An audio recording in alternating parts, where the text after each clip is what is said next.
Hey guys, welcome to the channel or welcome back. My name is Ania, and in today's video we're going to be talking about how to cut down the time it takes to create your bullet journal spreads. So if you watched my last video, I talked about some of my pet peeves with bullet journaling, and the first one I mentioned was that it's freaking time consuming, right? It takes so long to create a bullet journal spread, especially one that you're proud of, but we all know we're in this community. It's time consuming, but we still find value in it. So even though I talked about in that video, I didn't offer you guys any suggestions or solutions to actually help you out with that issue. In today's video, I'm going to be sharing some of the things that I do to cut down the time it takes me to create my bullet journal.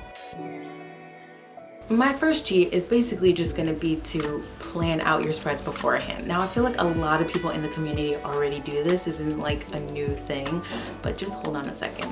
So I actually take some time to plan out what I want each spread to look like, and luckily for me, a lot of my spreads carry over, so that already saves me a lot of time. So here's the actual cheat though. So you'll see a lot of people actually draw out their entire spread before they put ink to it, which for some people that really works. It helps them visualize what it's gonna look like, but for me, I do not have time for that. So the first cheat is actually just to use the dots on the paper to your advantage, especially if you're drawing like just a square or anything that has to do with, like, say for example, like a calendar or an expense spread or anything like that. Those are all just straight lines. So instead of just drawing out those entire straight lines, just circle the dots where your lines need to go, and then that way when you're actually creating the spread later, you can just connect all of the dots and then you'll have your spread ready to go. So I've included an example here of exactly what that looks like and how it looks once we get into the creation process. And this is something that I do every single month. It saves me so much time because it means that I can take about maybe 45 minutes to an hour to plan out my entire bullet journal,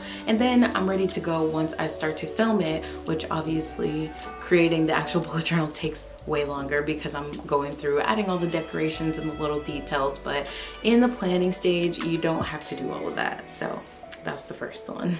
Okay, so the second one may be a little bit obvious, but some people don't do it or some people don't know it. And basically it is just to prep all of your materials before you start. So that means picking out all the colors that you want to use, picking out, any other materials you want to use like washi tape or stickers or anything like that, printing out photos or quotes if you're going to use them in your bullet journal, and just having all of those materials pretty much ready to go. So for me, that'll look something like this. So this is a brainstorming session. This is typically what I'll look like. I'll go through and pick all the colors that I want to use. I'll try and figure out what kind of lettering I want to use, and also just like what the overall vibe I want my spread to be for that month. So that's typically what I do, and it typically works out pretty well, even if I'm kind of just like going on a whim after this, because I kind of have an idea of what I want it to look like, and then I just go from there. Okay, and the last one is actually going to just be to prep my space. Now, obviously this is gonna look a bit different for me because I film my spreads, but for you, this may just be putting out all your materials the night before. That way, when you get up to do it, you're ready to go. You have everything ready. And I truly recommend that. It will save you a lot of time because you don't wanna have to be looking through to find what color you need while you're creating your spread, right? So it's nice to just have everything ready to go.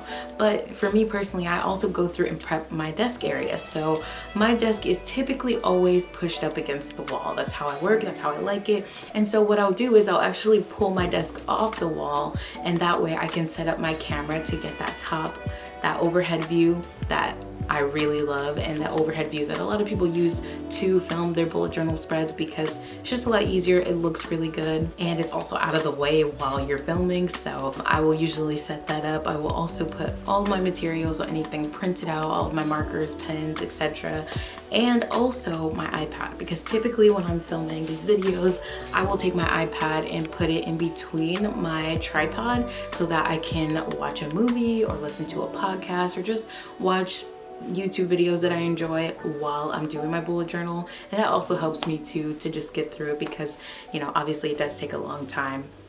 And then also, once I'm done filming, I will go through and put in the most important information that I need for the month in my bullet journal. So of course that takes a little bit extra time, but because I've saved myself so much time by prepping before actually filming, it actually makes a huge difference when it comes to filming, because you know, I can film it in about an hour to 2 hours, and when I first started it used to take me like 4 hours to film a bullet journal video, and that is just too much time.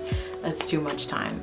Those are pretty much my 3 cheats that I use every month to make this process just a little bit faster. Of course, you could always just go more minimal to make your bullet journal more faster, but for what I'm doing and what I'm used to, I just try and find little things that I can do to just speed up the process a little bit while still getting the quality that I want.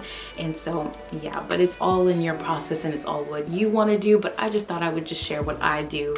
Maybe you guys would find it helpful. So if you did find anything helpful in this video, please don't forget to like, comment, and subscribe. Leave a comment down below what your bullet journal cheat sheets are, if you have any. And also just thank you guys so much for watching, and I hope to see you guys in the next video.